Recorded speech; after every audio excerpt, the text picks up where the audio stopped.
lovelies. I'm Essential Ann, and welcome to another episode of Women's Wellness That Works. We create a welcoming, safe, and comfortable space where women can share her story to inspire and empower others in their health, happiness, and well-being. You will meet brave women sharing their courageous journeys, stories of how they have overcome their mental and physical challenges, how they built their successful businesses, and inspirations that give us permission to live in a state of peace, harmony, and a purpose-driven life. As I listen, learn, and speak with women about their stories, I am inspired by their resilience, strength, bravery, and courage. On today's show, I'm excited to have the vibrant and radiant Rachel Burch. Rachel Burch is a former trial attorney who believes life transformation should happen in the most pleasurable way possible. A life transformation coach and mentor, stand-up comedian, and the host of the Transformation Maven Podcast. Rachel ascribes to Tony Robbins' belief that success without fulfillment is the ultimate failure. She helps professional women and entrepreneurs bridge the gap between success and fulfillment by teaching them how to harness their feminine energy and balance it with their natural, overflowing masculine energy. Rachel helps women struggling with overwhelm and burnout to manifest their epic versions of the life they desire to be living. So I would love you to welcome Rachel Burch. Thank you for being here at Women's Wellness That Works. I'm so happy you're here. Thank you so much for having me. My pleasure. So let's talk about you. So why don't you share with our viewers a little bit about your story and your background? Okay. So my story is, as all of our stories, is always evolving. I feel like it's a trilogy at this point. And so I started as an attorney, followed in my dad's footsteps. As a young child, I would watch Matlock with him, and I thought, I want to do that. But once I became a trial attorney, I realized that it wasn't, being in the courtroom and solving crimes. It was a lot of paperwork and being at my desk. And after going to the emergency room a couple times thinking I was having a heart attack from the stress, from the panic attacks, ultimately I ended up leaving law and starting brand new, starting as a life coach. And so what exactly do you coach? So that has also kind of been an evolution. I coach usually what I learn, and I started to learn a lot about self-love and self-acceptance and confidence, and then I went into learning about masculine and feminine energy and how to apply those, and the law of attraction and manifestation. So yeah, codependency. Everything that I've been through is kind of what I teach. So it's interesting because as an attorney, would you agree that it's more of a masculine world? Oh, for sure. Yes. Right. And so that transition from a masculine world to a feminine world now, and you're teaching, how has that inspired you, and what have you learned from that, being in both worlds now? Yeah.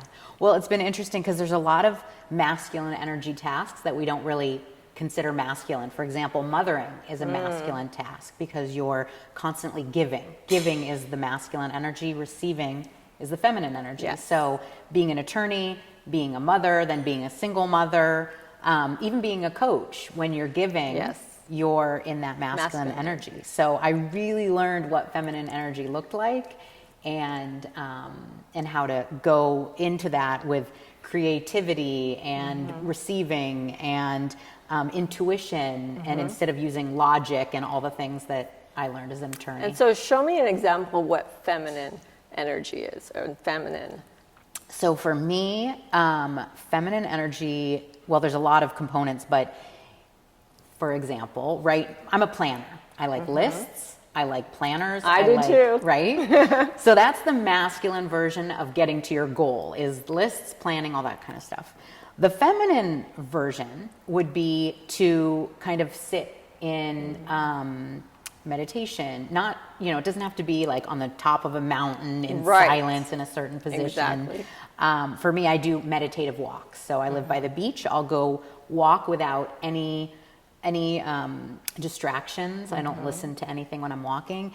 And I just get kind of these intuitive downloads. Yes. We all get them, but usually we ignore them. So the feminine version of reaching a goal is listening to those kind of divine downloads and seeing where they go. So in my experience as a feminine energy and a woman who has had masculine roles and feminine roles, would you agree that feminine energy is allowing a woman to become very present and in the moment, as you said, listening to your intuition and really pausing? Yeah, absolutely. Definitely. Yeah. Feminine is being in your body instead of your head. Yes. And so a lot of times it's like you have to remember to stop the thoughts and drop into your body. And that is very, being present. And I think also as a woman, and again, we have so many roles in our lives as women, but one of the other things is your mind and your body and your heart being more heart-centered in listening to what our feelings are and our emotions are. Because aren't women all made up of emotions? Yeah. Basically, we're primarily hormones and emotions. Yes, absolutely. Right. Yes, absolutely. And not being afraid of them. I mean, I've definitely had periods of time where I've had the biggest breakthroughs where I just sit and feel old pain, old wounding, old stories. That's, you just let yourself be flooded with the emotion and then it leaves instead of constantly pushing it down. So, yeah. And so what has being a comedian taught you about masculine and feminine energy? So what has it taught me? Well, interestingly enough, I used to write my comedy and I would memorize it. And then I would get up there and even though it would, go over well with the audience, I would know if I missed a joke or if I forgot something. It was very in my head. And one of my coaching mentors is actually a very big comedian turned life coach. And he taught me that I was making the comedy bigger than myself. Oh, and so interesting.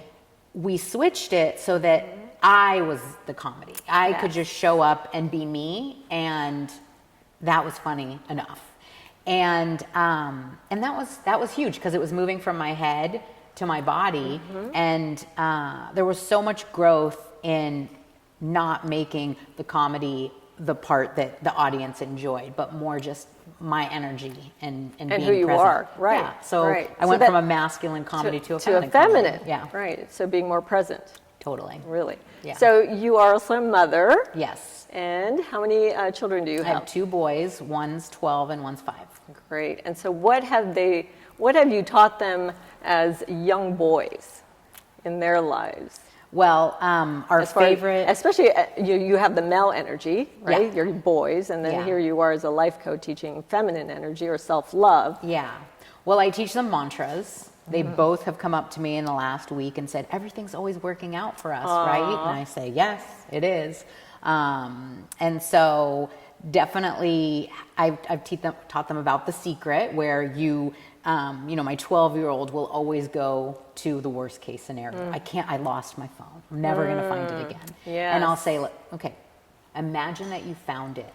How good is it going to feel when you find that? So turning that into a positive. Well, he'll feel the emotion in his body of gratitude for finding the phone. And then minutes later, his phone will show up. Exactly. And I said, it's such a better way to do it. It's powerful. And it's the law of attraction, right? The cause and effect. Absolutely. So wonderful. And what are some of the female role models or inspirations in your life? Who are those? A lot of my coach friends that I've met through coaching really inspire me. I was talking to one today and saying, I just like surrounding myself with big thinkers. I'm usually the person for my clients and my friends that can see a bigger vision for them. And those that are able to do that in return inspire me. My coaches, I coached under and I'm certified by Gina DeVee. She wrote The Audacity to Be Queen. It's a Right. great book, and she really inspires me to kind of live this epic life. So, That's great. yeah. And do you have a self-care routine or a regimen that you follow? It's interesting. I was thinking about the topic of self-care and what my self-care routine is, and I realized my biggest self-care routine is boundaries, like setting massive That is boundaries. so important for Yeah. women. Yes. And it's so hard. It is. But I've really Very stepped challenging. into that this year, and it's the best thing you could do. Better than Yes. any skincare routine or any. I'm going to do the skincare and I'm going to do the massages, but without boundaries, my self-care Right. is a mess. And so there's a quote I would say to women: say no to others and say yes to yourself. Yes. Say no to others and say yes to yourself. And so I remind myself that as well, Yeah. because usually I'm in the masculine mode because I'm definitely a giver in holistic health and, helping healing people and working with people. So yes, learning to say no to others and yes to yourself and setting boundaries is absolutely an important aspect of being a woman in today's world, in today's Absolutely. society. Right. So, what do you think about? Well, no. Let me ask you about your podcast. You have a podcast, Yeah. and what is your podcast called? It's called the Transformation Maven. Maven is a Yiddish word for like guru, but I'm not your guru. I just like the word Maven. So yeah, Yes. the Maven of Transformation. Wonderful. And so, do you interview other people, or do you speak on the podcast? So I do both. I have some of my comedy that I have a couple episodes that are strictly comedy. I have some where that's just me, and then I've had some great guests, like my comedian mentor. I had him on an episode, and I've had one of the Real Housewives of Orange County on one of the yes. episodes, and Gina, my coach that I mentioned, I've had her on there. So a lot of different coaches, a lot of people in the transformation world I've had on there too. Great. So I'm going to ask you some questions, and in one word, answer these questions. My purpose is Evolving. being healthy means Everything. yes. Age is There. it is there every day. Beauty is Everywhere. everywhere. Being a woman is Powerful. powerful. Yes, and you are definitely a powerful woman. Thank you. And I am so thankful and grateful that you were here today. And how can people find you? Where can they find you? So my Instagram, which I'm taking a hiatus from, is the Rachel Burch. I was sharing with someone that because I'm not on Instagram now, I have to look at the Venmo news feed to entertain me because I'm not looking at what people are doing Yeah. on social media. Yeah. So you can find me there. I will be back because I can only deal with that for so Right, long. right. And my website is rachelburch.me. Great. Well, thank you so much, Rachel, for joining us again. And so if any of this resonates with you, please show some love to Rachel Burch. And we will see you next time on Women's Wellness That Works. Remember, every woman has her story. What's your story? See you next time.